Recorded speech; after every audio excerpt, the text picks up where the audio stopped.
నమస్తే రమగారు. నమస్తే జయ. రమగారు, కొంతమంది మనం చూస్తూ ఉంటే అసలు ఎలాంటి దిగులు కనిపించదండి. చీకు చింత ఏముండదు. మళ్ళీ ప్రాబ్లమ్స్ లేవా అంటే ఎన్నో సమస్యలు ఉంటాయి. పట్టించుకోరా, వీళ్ళు ఎంత అదృష్టవంతులా అనుకోవాలి. కానీ మరీ అసలు ఆలోచనే లేకుండా ఎలా ఉంటారు కదా.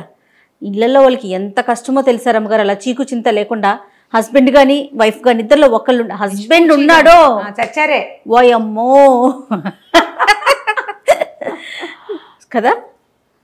నిష్పూచిగా ఉండే వాళ్ళతోటి చాలా కష్టము. వాళ్ళు ఆలోచించరంటారు రమ్మగారు. అంటే వాళ్ళని బాధించదు మనసు.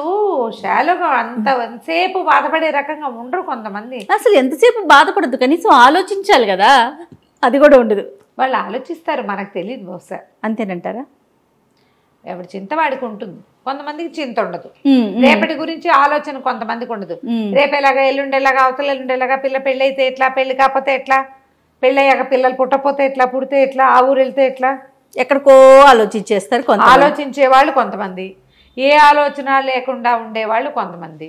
దీని మీద ఒక నిర్విచారుడని భలే కథ ఉంది జయ. ఓ చెప్పండి. చాలా బాగుంది, ఇంట్రెస్టింగ్గా ఉంటుంది. పాత కథ, 50లోది బహుశా, ఏమన్నా 50 అంతే 50స్లోది అనుకో. తర్వాత ఇప్పుడు గుర్తు చేసుకుంటూ ఉండేదాన్ని ఆ కథ నేను. భలే తమాషాగా ఉంటుంది. ఓ రాజుగారు ఉన్నారు. ఈయన రాజ్యం సుభిక్షంగా ఉంది, ప్రజలు శాంతిగా ఉన్నారు, పెద్ద ప్రాబ్లమ్స్ ఏం లేవు. అంటే జనరల్గా రాజ్యంలో ప్రాబ్లమ్స్ అంటే ట్యాక్సులు ఎక్కువైపోవటము, ఏదైనా ఈతి బాధలు, వర్షాలు పడకపోవటము, అకాల వర్షాలు, అకాల మృత్యువులు, అలాంటివి ఏమీ లేవు. రాజుగారికి తను ఉండాల్సినంత సుఖంగా లేనని ఒక ఫీలింగ్. ఓకే, నేను ఇంకా హ్యాపీగా ఉండొచ్చు, కానీ నాకు హ్యాపీగా ఉండటం రావట్లేదు అనుకుంటాడు. ఆయనకు ఒక దిగులు, నాకంటే సుఖంగా ఉండేవాళ్ళు లేరా అని అడుగుతూ ఉంటాడు ఎంతసేపు. నేను ఉండాల్సినంత సుఖంగా లేనంటే ఈ అధికారులు, ఆయన భార్య, మంత్రులు అనేవాళ్ళు మీ అంత సుఖప్రాణి లోకంలో లేడండి, మీరే హాయిగా ఉన్నారంటే ఆయనకు నమ్మకం ఉండేది కాదు. నాకన్నా ఇంకా చాలా మంది సుఖంగా ఉంటారు. ఉండాల్సినంత హాయిగా నేను లేను, నేను ఇంకా కూల్గా ఉండుతూ నేను ఎందుకో ఉండలేకపోతున్నాను. బాగుంది. హాయిగా ఉండటమంటే ఇది కాదు, ఇంకా ఏదో అలా అనుకునేవాడు. అయితే ఏమైంది, దాని మీద ఆలోచిస్తూ ఉండేవాడు ఎంతసేపు. ఒకరోజు ఒక ఆయన, ఈయన ఈ రాజుగారు ఎక్కడికో వెళ్ళాడు, ఊర్లో తిరిగి రావడానికి వెళ్ళాడు. అధికారులు ఎవ్వరు లేరు.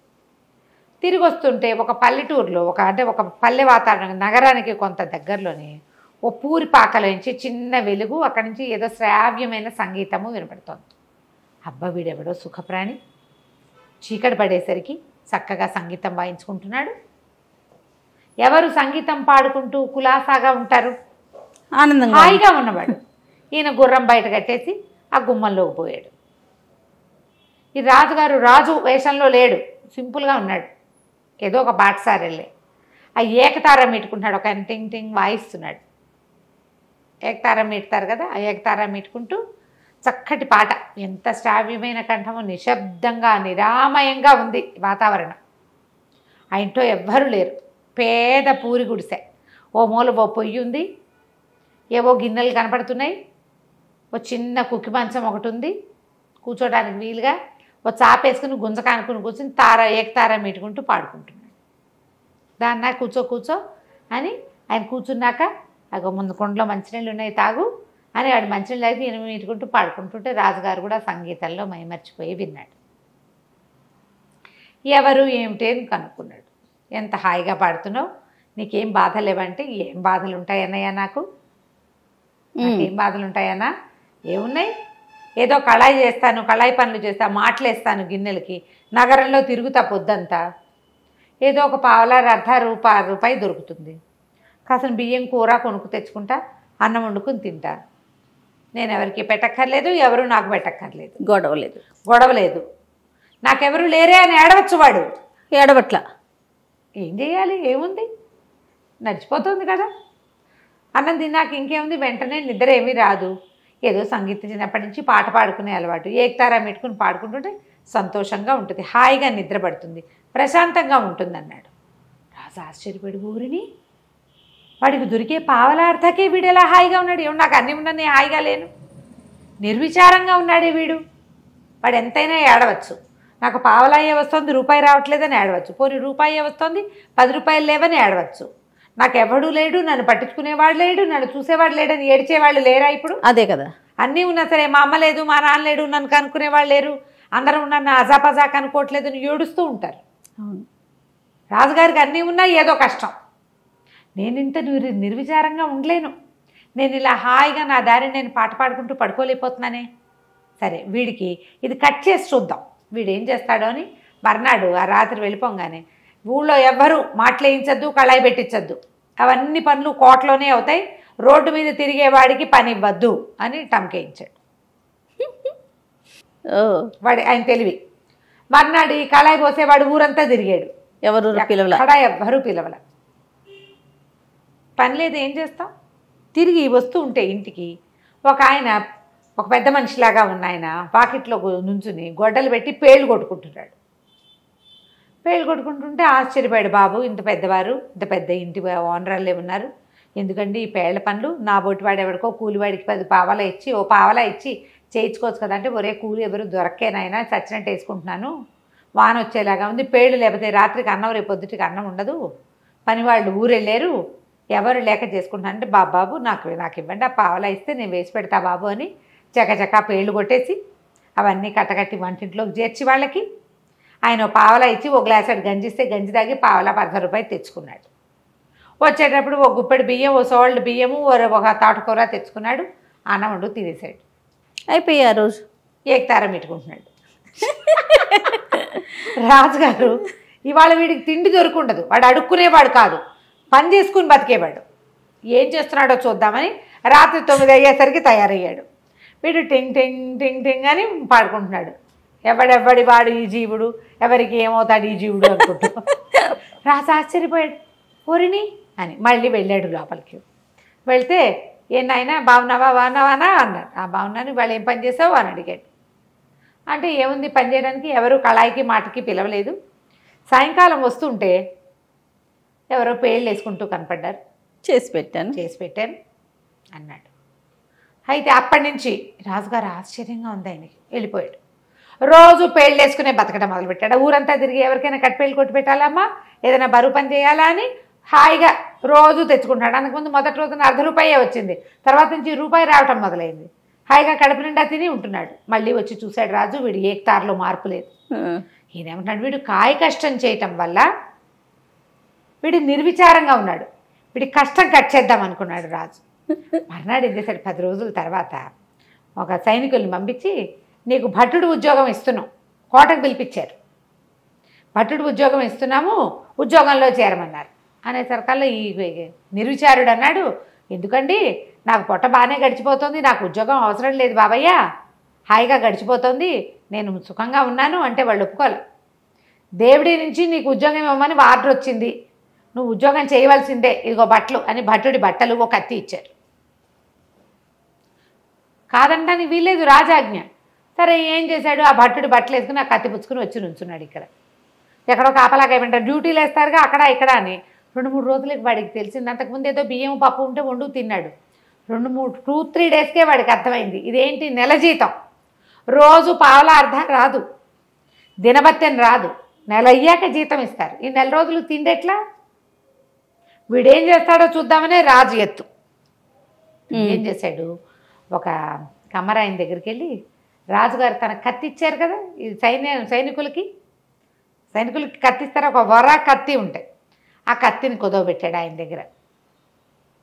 కుదవబెట్టి వ్యాపారి దగ్గర ఆయన ఏం చేస్తాడంటే, వ్యాపారి కత్తులు వాళ్ళకి వీళ్ళకి రెంట్కి ఇస్తాడు. తనకి దినవారీ ఓ పావలా వచ్చేలాగా ఏర్పరచుకున్నాడు. ఆ పావలాతోటి ఒక గుప్పెడు బియ్యం కొనుక్కుంటాడు, ఏదైనా ఒక కూర కొనుక్కుని వంట చేసుకుంటాడు. ఈ ఊర ఖాళీగా ఉంది. మొదట్లో 2 రోజులు తెలియదు, 3వ రోజు పరకాయించి చూస్తే ఎవరికైనా తెలిసిపోతుంది. అందుకని ఏం చేశాడు, ఒక వడ్రంగి స్నేహితుడు ఎవరో తెలిసిన వాడు ఉంటే, అన్న ఇందులో పట్టేందుకు ఒక కత్తి చేసి పెట్టమని చేయించుకున్నాడు. బయట నుంచి చూస్తే పిడి ఉంటుంది, కత్తి ఉందని అనుకుంటారు, కానీ అది కొయ్య కత్తి. అసలు తెలివితేటలు చూడండి. 4 రోజులు గడిపేశాడు. 20 రోజులు గడిచింది, 25 రోజులు. రాజుగారికి ఆశ్చర్యం వేసింది. ఓ రోజు రాత్రి వచ్చాడు చూద్దామని. వీడు టింగ్ టింగ్ వాయించుకుంటున్నాడు, పాడపాడేస్తున్నాడు నిర్విచారంగా. రాజు ఆశ్చర్యపోయాడు, ఎట్లా వీడు చేస్తున్నాడు, ఇప్పుడు వెళ్ళి అడగలేడు. అందుకని ఏం చేశాడు, ఓహో వీడు ఊరికే సైనిక వృత్తి ఇచ్చాం వీడికి, వాడు అక్కడ ఇక్కడ ఊరికే ఉంచుంటాడు పారా హుషారు అనుకుంటూ. వీడికి పెద్ద పని చెప్పాలి. రక్తం చూడలా వీడు యుద్ధ సైనికుడు కాదు, వీడికి నెత్తురు చూపించాలి. వీడికి అప్పుడు వీడి సుఖమంతా పోయి భయం వేస్తుంది వాడికి. అసలు అంత కక్ష ఏంటో రాజుకి తనకంటే వాడు హాయిగా ఉన్నాడనే విషయాన్ని ఓర్చుకోలేకపోతున్నాడు. రాజే. మనమైనా అంతే కదా జయ, మనకంటే అవతల వాళ్ళు హాయిగా ఉన్నారని అనిపిస్తే మంటగా ఉండదా? కానీ అలా కక్ష సాధిస్తారా? మనకు అవకాశం లేదు, రాజుకి అవకాశం ఉంది. ఏదైనా అనవా జయ మనం, వాళ్ళకేంటి అంటాం. సాధారణ రమ్మగారు ఈ డ్రెస్ ఎంత నచ్చినా సరే ఈ డ్రెస్ నీకు సూట్ కాలేదు, అలా ఉంటే బాగుండేది, ఇందులో ఈ పువ్వులు లేకపోతే బాగుండేది, ఏదో ఒక వంకి ఓర్చుకోలేంతనం ప్రతి మనిషికి 100% ఉంటుందండి. అవకాశం వచ్చినప్పుడల్లా ఆవిడ అట్లా ఇట్లా వేరే ఒక రూపంలో అయినా అనేసి ఆ కక్ష తీర్చేసుకుంటూ ఉంటారు. రైట్. మనుషులు కదా, మనుషులకి అలాంటివే ఉంటాయి భావాలు. వాటిని అరిషడ్ వర్గాన్ని జయించలేం మనం. రాజుగారు అసలు జయించలేము. ఏం చేశాడు, మర్నాడు ఒక ఖైదీకి ఉరిసి ఇది ఉంది, మెడకోసేయాలి వాడిది, ఏమనాలి దాన్ని, ఊరి శిక్ష, తల ఉత్తరించటం, నరకటమే, మెడ నరకటం తలారి పని. ఆ తలారికి చెప్పాడు, ఫలానా ఒక సైనికుడు ఉన్నాడు నిర్విచారుడు, వాడి చేత ఈ పని చేయించమన్నారు. అతను మెడొత్తరించే పని వాడికి చెప్పమన్నారు. అక్కడి నుంచి వీడిని పిలుచుకుపోయారు. పిలుచుకుపోతే అక్కడ ఒక ఖైదీ ఉన్నాడు, వీడికి వాళ్ళ మరణశిక్ష ఉంది, ఆ శిక్ష నువ్వు అమలు చేయాలి, తీ కత్తి వేయి అన్నారు. అనగానే వీడు నిర్ఘాంతపోయాడు. ఒకటి భయం వేసింది, రెండోది ఇంకో భయం వేసింది, కత్తి లేదు కదా, లేదు. కొయ్య కత్తితో ఎట్లా చేస్తాడు? అదే. అయితే లబలబలాడుతూ అన్నాడు, అయ్యా తలారన్నా, నాకు ఈ పనులు అలవాట్లేదు, నేను ఏదో మామూలుగా మాటలేసుకుని బతికేవాడిని, ఎందుకో ఉద్యోగం వచ్చింది, బాబు నాతోటి ఇవన్నీ కాదు, ఒట్టి సైనికుడి పని అంటే కాపలా పనే కదా అనుకున్నాను, ఈ చావుల పనులు నరకటాలు అవి నేను చేయలేనన్నా అంటే తలారు ఒప్పుకోలే. కఠినంగా చెప్పాడు, నీ పేరు చెప్పారు, దేవుడి నుంచి నీతోటి శిక్ష అమలు చేయించమని వచ్చింది, చేయవలసిందే రాజాజ్ఞ, ఇక కుదరదన్నాడు. అనేసరికల్లా వీడు ఆలోచించుకుని, ఓకే దేవుడా, నా జీవితంలో ఎప్పుడు చేయని ఒక బ్రహ్మాండమైన పని చేయబోతున్నాను, నా వల్ల ఒక ప్రాణం పోబోతోంది, ఒకవేళ ఈ ఖైదీ కనుక నిర్దోష అయితే నేను నరికే కత్తి కొయ్యి కత్తిగా మారిపోవుగాక, నువ్వే ప్రమాణం దేవుడా, నీ మీదే శపథం చేస్తున్నాను అని గట్టిగా అరిచాడు. చుట్టూ జనాలతో చూస్తారు ఏమవుతుందో. వీడు ఏనాడు అలాంటి పనులు చేసిన వాడికి వీడు మాటలేసేవాడని కొంతమందికి తెలుసు, సైనికుడు ఊరికే పారా హుషారంటాడని ఇంకొంతమందికి తెలుసు. వీడు సర్రమని కత్తి చూసి దాడి మెడ నరకబోయాడు. కొయ్య కత్తి కనపడింది అందరికీ.